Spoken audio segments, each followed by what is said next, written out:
ہمارا مذہب ہمیں یہ حکم دیتا ہے کہ مظلوموں کی مدد کرو اور ظالموں کی مخالفت کرو.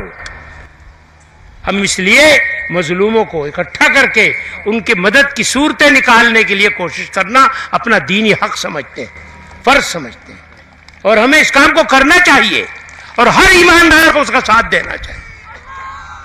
شیخ العرب والعجم شیخ الاسلام حضرت مولانا سید حسین احمد مدنی رحمۃ اللہ علیہ کے جانشین امیر الہند ثانی, ہندوستانی مسلمانوں کے عظیم قائد, سابق ممبر پارلیمنٹ, جمعیت علماء ہند کے سابق صدر, دارالعلوم دیوبند کی مجلس شورا کے سابق رکن رکین, فاضل و سابق استاذ, ہندوستانی مسلمانوں کے حقوق کے علمبردار, مظلوموں کے ماوا و ملجا, عالم اسلام کے عظیم رہنما, بیدار مغز سیاسی لیڈر, دنیا بھر کے مسلمانوں کے دلوں کی دھڑکن, اصلاح و ارشاد اور سلوک و احسان کے امام, متبع سنت شیخ, لاکھوں انسانوں کے شیخ و مربی, اکابر علماء دیوبند کے ترجمان, اسلاف کی روایات کے امین, بین الاقوامی شہرت کے حامل, فدائے ملت حضرت اقدس مولانا سید اسعد مدنی رحمۃ اللہ علیہ.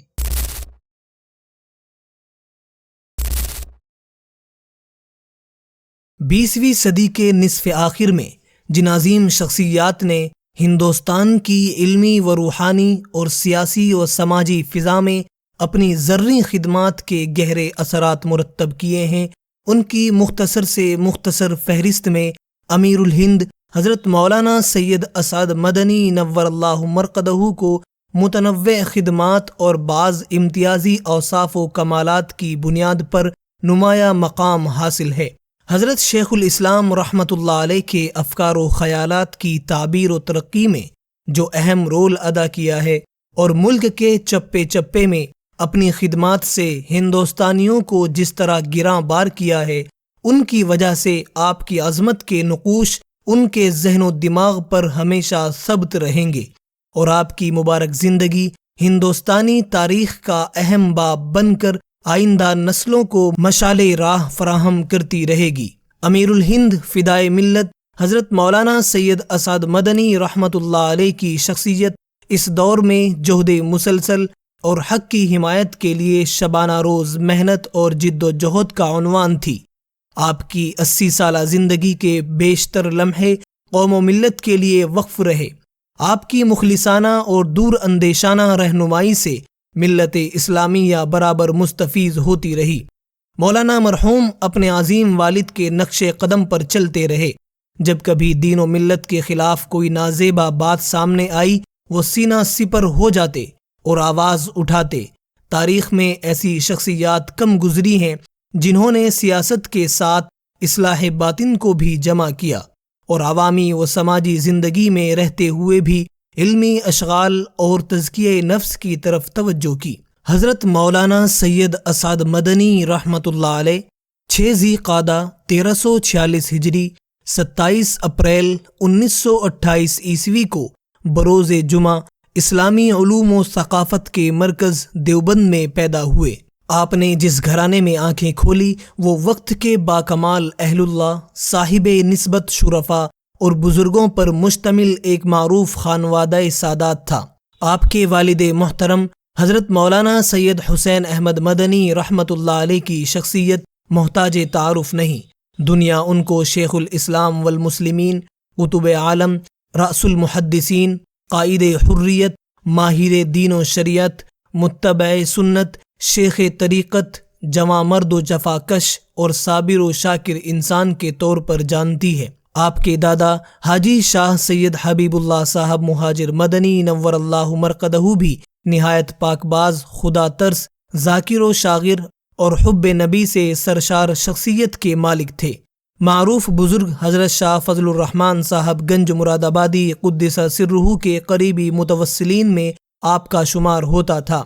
حضرت فدائے ملت علیہ الرحمہ کی والدہ ماجدہ محترمہ سارا صاحبہ کا تعلق قصبہ پچرایوں ضلع مراد آباد کے ایک مشہور خاندان سادات سے تھا. حضرت مولانا حسین احمد مدنی رحمۃ اللہ علیہ کو اپنے معاصرین میں جہاں بے شمار امتیازات و خصوصیات حاصل ہیں تو وہیں یہ بھی کہ آپ نے اپنی زندگی میں کل 4 نکاح کیے۔ چنانچہ آپ کا پہلا نکاح موضع قتال پور ضلع اعظم گڑھ میں ہوا، جن سے 2 لڑکیاں ہوئی۔ ایک کا بچپن ہی میں انتقال ہو گیا، اور جب آپ مالٹا میں اسیر ہوئے تو آپ کے اہل و عیال ملک شام منتقل ہو گئے، وہیں پر دوسری بیٹی آسودہ خواب ہو گئی۔ آپ کا دوسرا نکاح قصبہ پچرایوں ضلع مراد آباد ہوا، ان سے 2 صاحبزادے ہوئے، اخلاق احمد اور اشفاق احمد۔ لیکن خدا کا کرنا یہ ہوا کہ پہلا 8 سال اور دوسرا 1.5 سال کی عمر میں فوت ہو گیا۔ اہلیہ محترمہ کا بھی مدینہ منورہ میں وہیں وصال ہو گیا۔ پھر آپ نے دوسری اہلیہ کے انتقال کے بعد انہی کی چھوٹی بہن سے نکاح کیا، جن سے حضرت مولانا سید اسعد مدنی رحمۃ اللہ علیہ اور ایک صاحبزادی ہوئی۔ پھر قیام سلہٹ کے زمانے میں صاحبزادی بھی جاں بحق ہو گئی۔ حضرت مولانا سید اسعد مدنی رحمۃ اللہ علیہ کی والدہ ماجدہ بھی 1355 ہجری میں دیوبند میں مالک حقیقی سے جا ملی۔ پھر اس کے بعد آپ کی چوتھی شادی اپنے چچا زاد بھائی کی منجلی صاحبزادی سے ہوئی، جن سے حضرت مولانا محمد ارشد مدنی دامت برکاتہم اور مولانا اسجد مدنی اور 5 صاحبزادیاں ہوئیں۔ جب حضرت فدائے ملت رحمۃ اللہ علیہ کی عمر مبارک 9 سال ہوئی تو 1355 ہجری 1936 عیسوی کی درمیانی شب دہلی میں آپ کی والدہ مرحومہ کا وصال ہوا اور مزار قاسمی دیوبند میں تدفین عمل میں آئی۔ آپ نے بالکل ابتدائی تعلیم والدہ محترمہ سے حاصل کی، والد محترم سے بھی ابتدائی تعلیم حاصل کی۔ والدہ کے انتقال کے بعد اب والد مرحوم کی تمام تر توجہات و عنایات کا مرکز یہی ہونہار اور مطیع فرما بردار بچہ تھا۔ حضرت شیخ الاسلام علیہ الرحمہ اپنی مشغولیات کی بنا پر گھر میں زیادہ وقت نہیں دے پاتے تھے، اس لیے بیشتر امور خانہ کی انجام دہی آپ کے خادم خاص محب و مخلص حضرت مولانا قاری اصغر علی صاحب سہسپوری علیہ الرحمہ کے سپرد تھی۔ گھر کی ضروریات کی فراہمی کا مسئلہ ہو یا بچوں کے علاج و معالجے اور تعلیم و تعلم کا، جناب قاری صاحب بڑی خوش اسلوبی کے ساتھ حل فرماتے۔ حضرت مدنی علیہ الرحمہ ملک کے کسی بھی حصے میں ہوتے، قاری صاحب سے خط و کتابت رہتی اور ہدایات و پیغام رسانی کا سلسلہ برابر جاری رہتا۔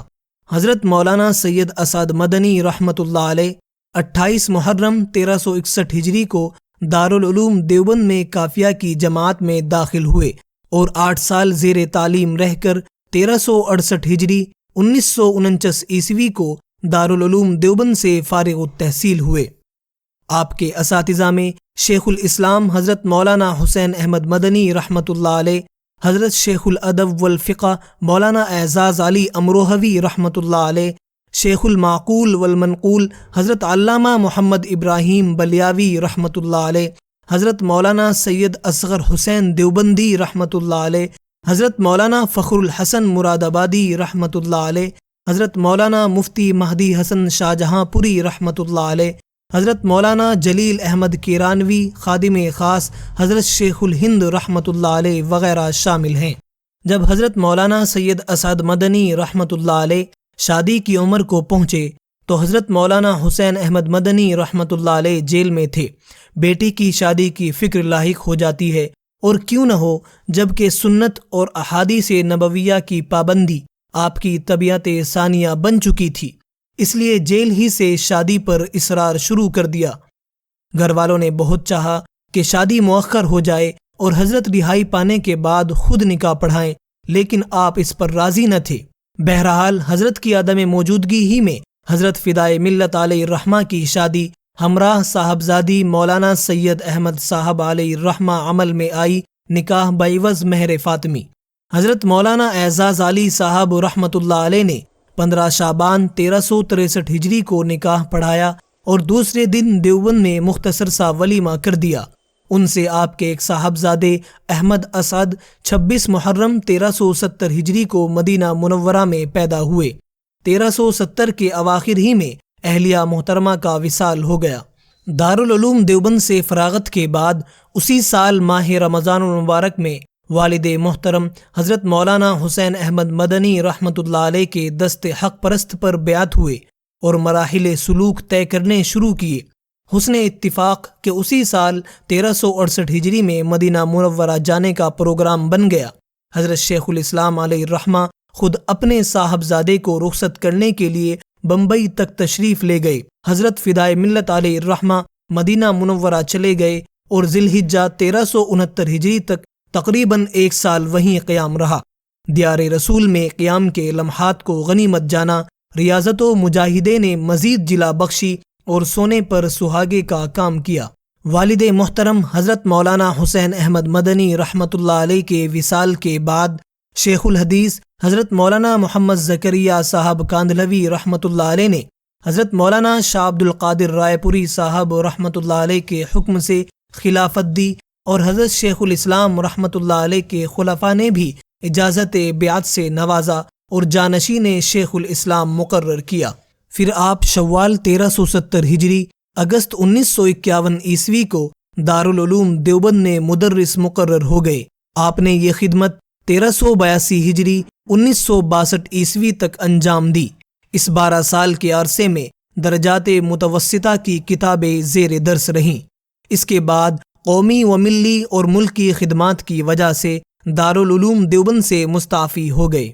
آپ کے والد محترم شیخ الاسلام حضرت مولانا حسین احمد مدنی رحمۃ اللہ علیہ کا انتقال 5 دسمبر 1957 عیسوی کو ہوا۔ اس کے بعد وہی بلا شرکت غیر پورے خاندان و عائلہ کے مربی عظیم تھے۔ آپ ابتدائی سے جمعیت علماء سے وابستہ رہے۔ 1960 عیسوی میں آپ کو جمعیت علماء اتر پردیش کا صدر منتخب کیا گیا۔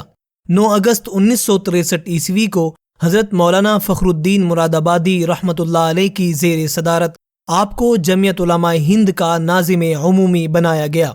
11 اگست 1973 عیسوی کو آپ جمعیت علماء ہند کے صدر منتخب کیے گئے اور پھر تا حیات اس منصب پر فائز رہے۔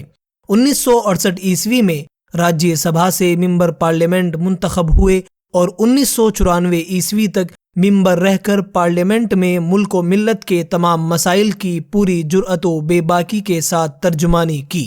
1405 ہجری 1985 عیسوی میں دارالعلوم دیوبند کی مجلس شورا کے رکن منتخب ہوئے اور تاعمر دارالعلوم دیوبند کی تعمیر و ترقی میں بنیادی کردار ادا کیا۔ دارالعلوم دیوبند میں شورائی نظام کی بحالی و بالادستی میں انہوں نے نمایاں خدمات انجام دی۔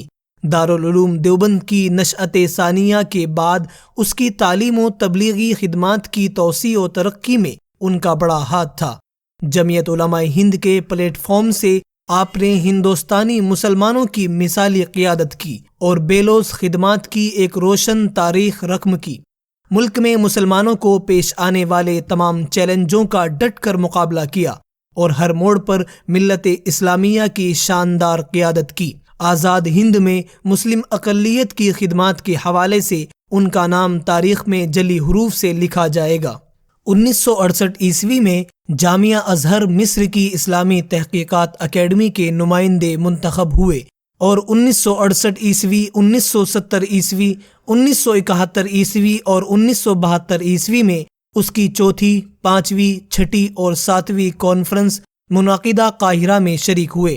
2 نومبر 1986 عیسوی کو نائب امیر شریعت ہند منتخب ہوئے۔ 9 مئی 1992 عیسوی کو امیر شریعت ہند منتخب ہوئے۔ آپ تا حیات آل انڈیا مسلم پرسنل لا بورڈ کے رکن تاسیسی رہے۔ عملی میدان میں سرگرم کار ہونے کے اولین مرحلے میں ہی آپ نے غیر سودی مسلم فنڈ دیوبند میں قائم کیا، جس کی متعدد شاخیں ملک کے طول و عرض بالخصوص مغربی یو پی میں قائم ہو چکی ہیں۔ حضرت مولانا سید اسعد مدنی رحمۃ اللہ علیہ مسلمانوں کے تعلیمی مسائل کے سلسلے میں ہمیشہ متفکر رہا کرتے تھے اور اس مسئلے پر غور و فکر کیا کرتے تھے۔ ان کی نظر میں آزاد ہندوستان میں مسلمانوں کی تعلیم کا مسئلہ خواہ وہ دینی ہو یا دنیاوی بہت اہمیت کا حامل تھا۔ ضروری دینی تعلیم کی اہمیت اور ضرورت کے پیش نظر 1947 عیسوی کے انقلاب کے بعد وطن عزیز میں جب حالات کچھ معمول پر آئے تو جمعیت علماء ہند نے اپنے ہر اجلاس میں اس مسئلے پر پوری سنجیدگی کے ساتھ غور و خوض کیا، کانفرنس سے بلائی، دینی تعلیمی کنونشن طلب کیے، تجاویز پاس کیں اور تمام مکاتب فکر کے اصحاب الرائے علماء و فضلاء اور دانشوروں کو اس موضوع پر غور و خوض کرنے کے لیے مدعو کیا، جس کے نتیجے میں امت مسلمہ بڑی حد تک ابتدائی دینی تعلیم کی جانب متوجہ ہوئی، اور پھر گاؤں گاؤں اور قریہ قریہ میں دینی تعلیم کے مکاتب کھل گئے۔ جمعیت علماء ہند کے پلیٹ فارم پر حضرت امیر الہند علیہ الرحمہ کے آنے کے بعد سے اس طرح کے دینی مکاتب کے قیام میں بے حد اضافہ ہوا، اور پھر ان کی مالی اعانت کی راہیں بھی بکثرت ہموار ہوئیں۔ آپ نے پارلیمنٹ میں وقتاً فوقتاً جو تقریریں کیں ان کی تعداد 56 ہے، اور ان میں 39 تقریریں فرقہ وارانہ فسادات، امن و یکجہتی، مسلمانوں کے تعلیمی و معاشی مسائل، علی گڑھ یونیورسٹی، مسلم پرسنل لاء، مسلم اوقاف، مقابر و مساجد کا تحفظ اور مسلمانوں کے آئینی حقوق کے بارے میں ہوئیں۔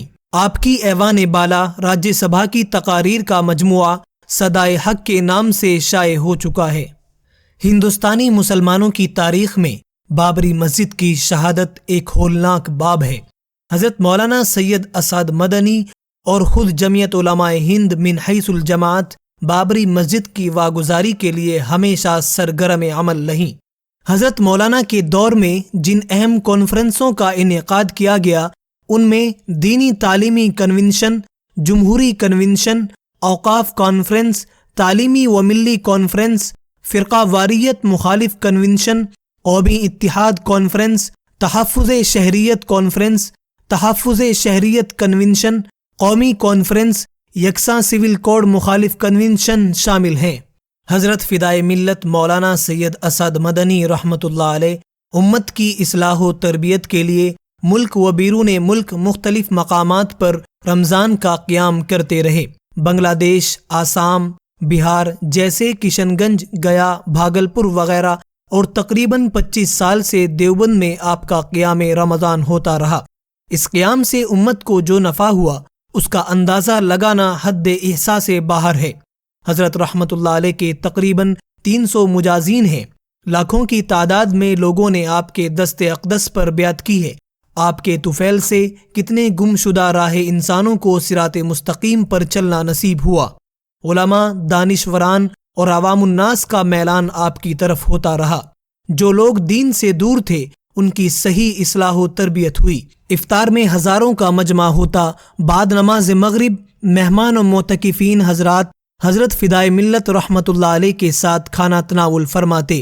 معتکفین کی تعداد 800 اور مہمانوں کی تعداد 300 سے تجاوز کر جاتی۔ حضرت مولانا سید اسعد مدنی رحمت اللہ علیہ نے دنیا کے کونے کونے کا لاتعداد مرتبہ سفر کیا۔ ذرائع ابلاغ کے مطابق کثرت افسار کے حوالے سے بر صغیر کا کوئی عالم اور قائد یا داعی اللہ آپ کی ہمسری نہ کر سکا۔ آپ نے اندرون ہند و بیرون ہند دعوتی، اصلاحی، ثقافتی اغراض اور سیمیناروں، کانفرنسوں اور دینی و سیاسی جلسوں میں شرکت کے لیے ملک کے گوشے گوشے میں اتنی بار سفر کیا کہ اخبار نویسوں کے بقول آپ نے اپنے مستقر پر قیام کم اور سفر میں اپنی زندگی کے اوقات زیادہ گزارے۔